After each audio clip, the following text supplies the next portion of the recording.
Hi, and welcome to Guitar Talk. I'm a little by myself. The host of Guitar Talk, Matt, couldn't make it today. So I'm going to be hosting and answering questions. But I decided instead of having me answer the questions, I'm actually going to have the actual instrument that we're talking about today. We're going to be talking about the Fender Telecaster, which is the first production solid body electric guitar established. Les Paul had the idea. He went into Gibson. Gibson said, "Get out of here, take that broomstick with you." But then once Fender sales had boosted to a point where Gibson started to sniff and take notice, all of a sudden they started looking for that crazy Pollock named Les Paul. Leo Fender, realizing that instruments were feeding back and that there were issues in Bakersfield, which was a very strong country western market. I believe at that point it was still country and another station would be western. They eventually combined the two stations to increase the population and the listening audience of both stations, and came up with country and western music. Western music is not like country music, but it has many similarities in the sense that it shares a lot of the same instrumentation. The Telecaster. Leo Fender noticed that, one, guitars were feeding back, and he noticed that his steel string guitars, his lap steels that he was making with a gentleman named Doc Kaufman, were not feeding back. And players were complaining that Gibson had shortened their scale length. And by shortening the scale length, they made ease of play. But when you shorten a guitar, you darken it. It's similar to watching or looking at, remember, all your sensors work to nerve endings within your brain, so we can make analogies from other sensors. So I have 5 soldiers standing in front of me, and I'm looking at them perpendicular. There they are. Well, let's add the 5th soldier. And the closer I put them together, there's a point where your eye can't see where one shoulder ends and the next shoulder begins. Well, sonically, that's an excess of bass response to the point where there's a loss of clarity and enunciation in the instrument because of such. Leo said, "Hey, none of the people were complaining. Let's go back to the 25.5 scale length." So as the 80s progressed and we realized that clarity was an issue, both Leo's bass and Leo's guitar scale lengths are the ones that are used today in a lot of the harder rock and heavy metal music, because we need that clarity, especially when you start de-pitching and going into low tunings. Next, it came about to Mr. Fender. He said, why is Gibson, because Gibson started making maple bodies to compensate for the clarity issues. So an ES335, those hollow bodies that we demonstrated last time, they were made out of laminate maple plywood, because you could bend it on a steam machine and create those bows like a violin. And maple being the most brightest wood available, I believe, aside from man-made materials, they would stick them on these necks and were hoping to compensate for the loss of clarity. But they were still losing in some rooms. Remember, equalization in every room you play in is different. So Leo asked the question, "Mr. Gibson, why are you trying to fill your glass half full?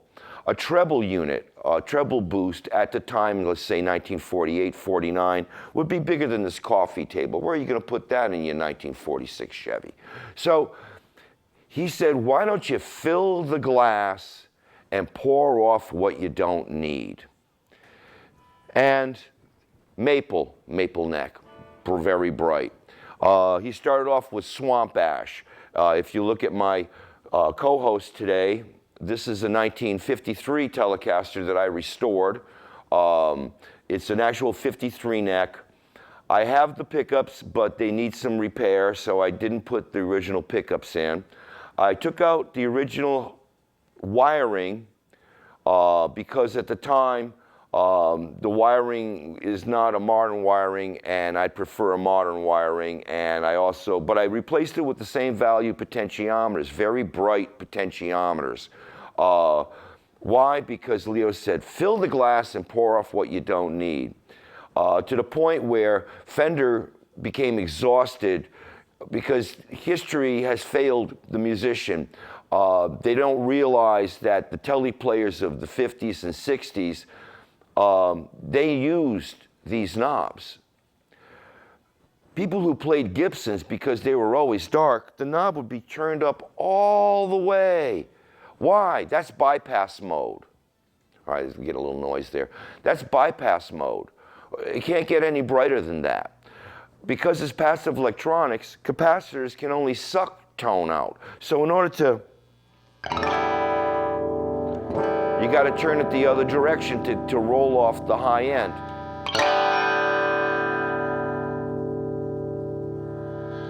But that's why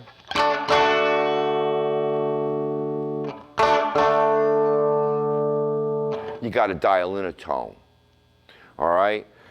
He, at that point, put the 1 meg potentiometers in, but people didn't know, and they kept on running them up all the way full like they were a Gibson. And this is how they, by the way, the Tele guys get that wah-wah sound. I'm not a great Tele player, so pardon me, but you know, they also get their volume sweeps from their volume knob. Not knowing this, Fender darkened the Telecaster. So the American Standard Telecaster, in my mind, is not a true Telecaster.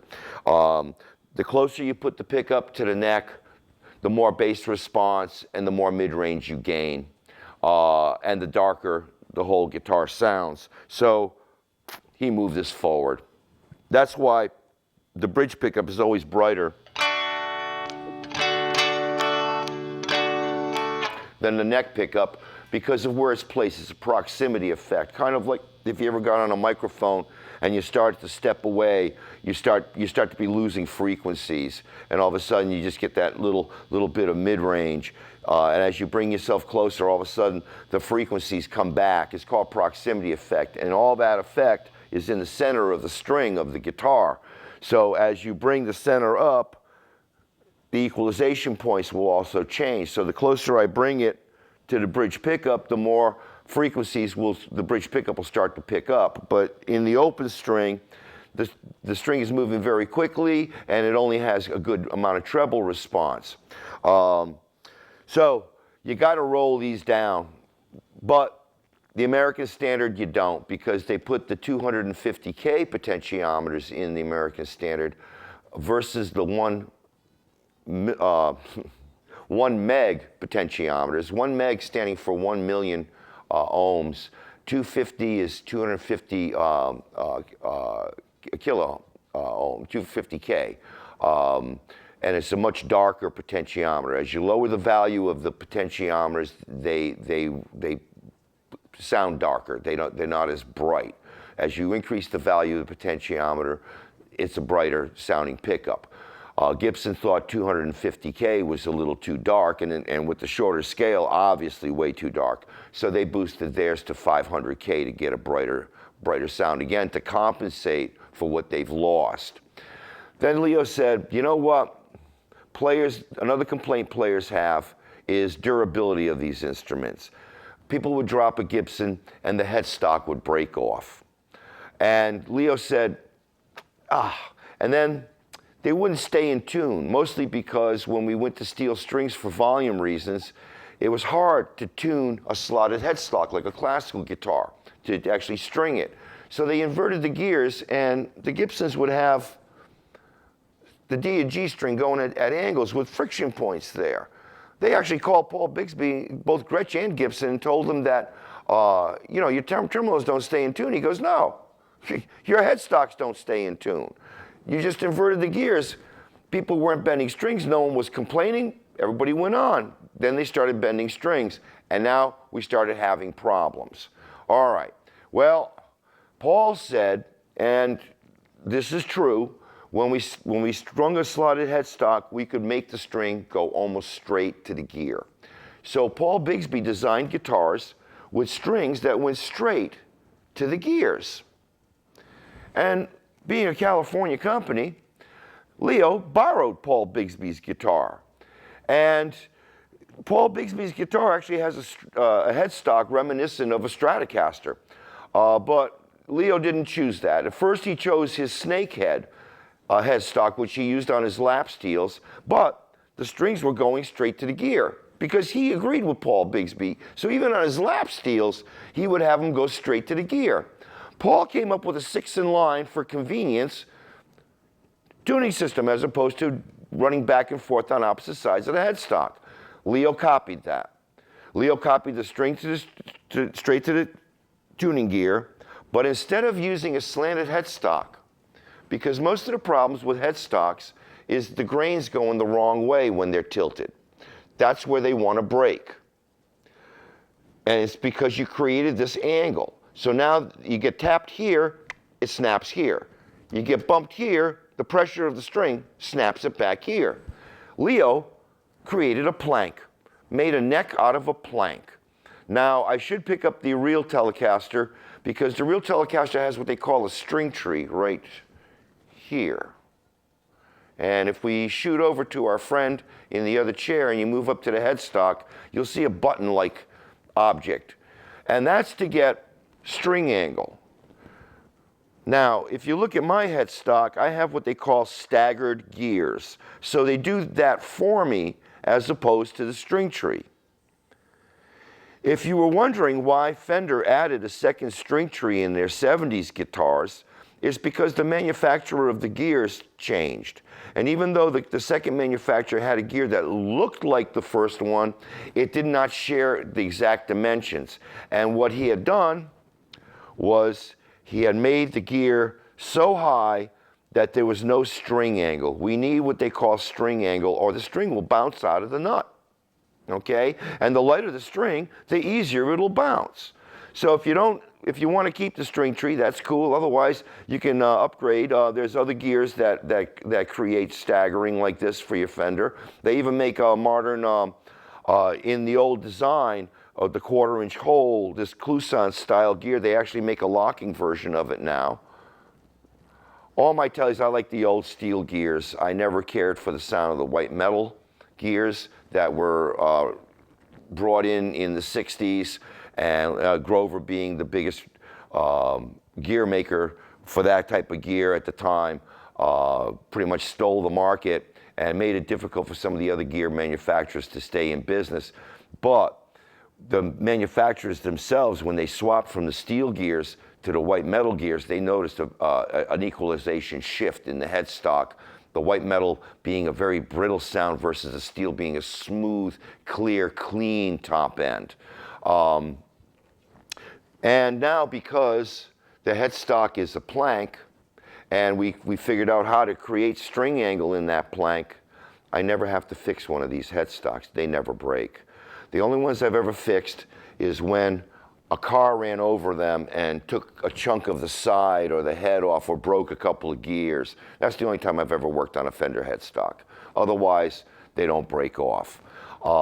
Leo wanted a guitar that they said in the history, they had $100 to design a guitar that would be extremely functioning, that a professional could count on every day, even if it fell over. They could pick up the dang thing and finish the set. And that's what they wanted to design. And he said, if we got any money left over, if we got $5 left over, we'll worry about cosmetics. Leo, instead of choosing a violin technology, which Gibson was using in their archtop guitars for projection, flat top guitars will come at you like a blanket. And they told Leo that. They wash in the mix. He goes, but flat top guitars have the best equalization points, and now we got electricity, so they won't wash in the mix. These guitars, flat top guitars, sustain better, flat top acoustics sustain better than arch top jazz body, whatever you want to call them. A lot of people refer to them as jazz guitars. Some people refer to them as F-hole guitars, but they got their F-holes from the F-holes in a violin. That's why Leo chose to string his guitars through the body, like an acoustic guitar, because sustain goes in string angle. So by doing it this way, as opposed to Gibson using more of a bridge and a slant system, these come in at a hard right angle. and create a great deal of pressure on the saddle, which gives the guitar an incredible amount of. Now this is acoustic. And you might still actually be able to hear this. I can still feel it ringing. I'm going to put the volume up and let it do it electrically. I won't go onto the bridge pickup.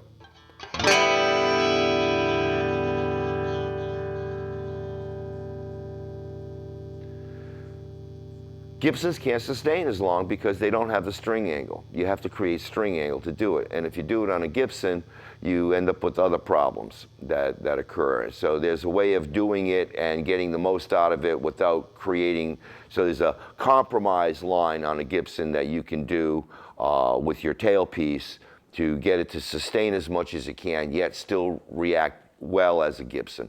But sustain comes with string angle, and obviously you could hear some of that. So now you can chuck this guitar. You might break a tuning gear, you're gonna dent it, you're gonna do something like that to it, but you're gonna pick it up and you're gonna play it, and it'll still be around and still going. This is, with the success of the Fender Telecaster, that's what brought all the solid bodies in, and that's what also created a new thinking. People who made those Les Paulish, heavy, solid body guitars realized that if you hollow them out but don't put the holes in, you won't get the feedback problems. So if we remember a gentleman named George Harrison, in the early days of the Beatles, he played a Gretsch Duojet, all right, a black one. Gretsch at the time was using drum shells for their solid body guitars. Why? They could make, in the same color, they can make a guitar, they can make a bass, and with the same drum shell, they can make the drum set match too. So this was a marketing gimmick on their part, but that black Duojet that George Harrison was playing, that's not a black finish, that's actually a black drum head on there, and that guitar is actually hollowed out. Same thing with a guitar called the Bluesbird. The M75 Aristocrat was its true name, but it was nicknamed the Bluesbird, and everybody calls it the Bluesbird to the point where the manufacturer calls it the Bluesbird. But the Guild Bluesbird was more of a Gretsch copy than it was a Gibson copy, and all three guitars kind of looked like a variable of a Les Paul. And all three guitars also had the same problem: the shorter scale length, the darker sounds. Fender, trying to create a brighter Les Paul, came up with the guitar to compete against Gibson, and it was called the Jazzmaster. Of course, it wasn't Gibson-y enough for the New York players, and unfortunately it wasn't Fender-y enough for the Bakersfield players, and kind of really dwindled. Leo's, in my and then also the company's belief, because if you go online to Fender Musical Instruments, you'll find a plethora of variables of Telecasters and Stratocasters, and then a couple of this and a couple of that and a couple of this. And then if you go on the Gibson line, there's a mess of Les Paul variables, and then there's a mess of 335 variables, because that was probably Gibson's second most popular model. And then there's little dots and dots of other guitars and stuff like that. But if you go in the catalog, there's got to be, oh God, and just in this country, just USA Stratocasters, there's got to be 10 that tend to switch around to a different variable every so many years.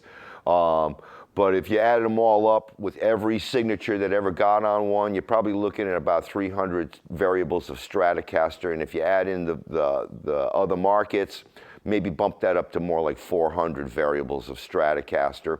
And then about the same with Telecaster, and about the same with Gibsons.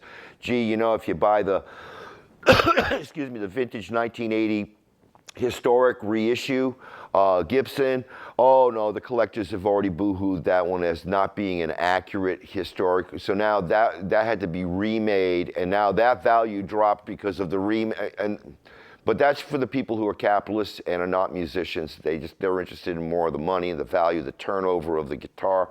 there's a lot of games you can play with some of these instruments, and in me discussing the age and how they got developed, if you are trying to date instruments, the best thing to do is actually get the code book for all the manufacturers of the potentiometers. They made them in batches. They would test a batch. If one worked, they would assume the rest worked. But if there was a problem, they want to recall the whole batch. So they actually had dates. You could actually figure out what year that potentiometer was made. So for instance, I had a 1974 Telecaster Custom. This was a variable of a Telecaster. It had 4 knobs like a Gibson. And it had this huge pickguard that went way up around here and then down, and the switch was up here like a Gibson. And it had, I forgot what Fender referred to them as, free range or something like that. I heard of free range chickens, but they had a special, Fender developed their own humbucker and stuck it in the neck of this guitar. And, you know, the guitar was made, I think, between 71 and up till about maybe 1982, 83. They made this guitar, this variable of a Telecaster. But what year was mine? So we opened it up. There was a lot of things that hinted it was roughly like a 73 or maybe a 75.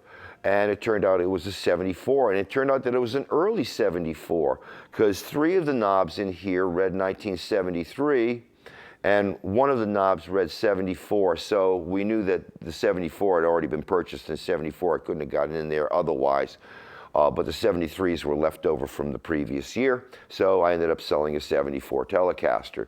And it had a Gibson SG standard. The SG standard in 1974 and 75, those 2 years, and those 2 years only. Not only did it have the block inlays that were post 1968, they put an ebony board on those 2 SGs. And how did I find out mine was a 74? Again, 3 1973 knobs and 1 74. So that SG and my Telecaster were probably made around the same time, probably like February maybe. Of 1974. These guitars are new, and therefore, the reason I took out the electronics part of, and what I'm talking about is these controls. I used the 1 meg because I wanted to keep that brightness. The best wahs and the best volume sweeps are with the 1 megs. And this is the original Telecaster. And I'll be honest with you, when I first started playing and looking at electric guitars, this guitar, just like everybody else, I was in the same boat. How do you make a good sound happen? And then I realized, being an acoustic player, your fingers are what makes it happen. These guitars are extremely transparent. If you don't sound good as a guitar player, a Telecaster will tell it to the world. You can sound one way on a Gibson and sound like a total slob when you get on a Telecaster, because you gotta be a player to play it. This is a blank slate. You gotta make this tone manipulate the tone of your own fingers. And if you don't like the sound of your fingers, that's because you're not practicing enough. Take my word for it, as a musician for 40 years. In the old Telecaster, if we zoom back at my guest here today, Mr. 1953, you'll notice that the switch is all the way up towards the neck. In the original wiring, because we didn't have bassists, this was fake bass. It has so much top end rolled off, there's nothing else you could do except palm the strings to help create even more of a bass sound. So Paul McCartney turning his back to the audience and muting the strings on his electric guitar, faking bass in the original Beatle days, was not a new concept. They were doing it after World War II in 1946 in Bakersfield. Leo, realizing this, tried to help him out. So the first position was fake bass. The next position, the middle position, was the neck, without the bass roll off. They put capacitors on the switch itself. And then it was bridge by itself. Then the next wiring was fake bass, neck by itself, bridge by itself, and then this was a volume to bring the neck in, but that didn't go over very well, so that only lasted maybe about a year, and I think it was like 1954 or 55. If you ever seen an Esquire is a Telecaster without a neck pickup, but it has this switch. So with capacitors, this was fake bass on an Esquire, and still is. This pickup trying to sound like the neck pickup is the middle position, and then the bridge position again was by itself. Now, the final Martin one, which happened more in the late 50s, early 60s, is just like a Les Paul. Neck, both, bridge. With the advent of the bass, obviously the fake bass was going out the door. Electric bass guitars started to become a little more prominent, especially in the late 50s, early 60s. And a lot of the previous designs just didn't seem to make sense.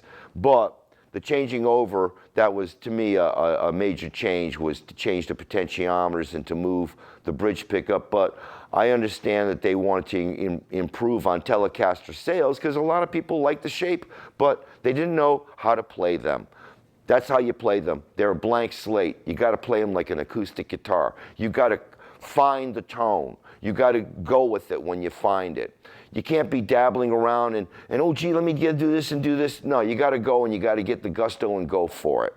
And a Telecaster is the axe that does that. Strats, not as much. Gibson's, too much equalizations. It's like singing through an SM57. It adds a warmth to your voice that naturally doesn't exist. You know, they're doing things that just don't exist in your fingers, and they're compensating for the lack of you knowing how to play guitar and you knowing how to get a good sound out of your hand. Remember, the only good sounding guitar is being played by the good guitarist, and a Telecaster is a mirror image of that guitarist, and believe me, it'll broadcast the fact that you don't know how to play. But if you do know how to play, this can be a fun axe to work with, and you can cop a whole mess of tones and get all kinds of crazy stuff. Remember, Jimmy Page's favorite guitar was the Telecaster, and there are more Led Zeppelin cuts, inclusive of Stairway to Heaven, that got this axe as the solo instrument, not his Les Paul. And on that note, I'm going to end. I want to thank my guest, the 1953 Telecaster. Thank you for coming. I really appreciate it. I want to diss Matt for missing out on a wonderful show because I love Telecasters, and I'm happy he didn't show up because this way I could just talk my own way. Have a good week. Catch you next time. Take care. Happy playing.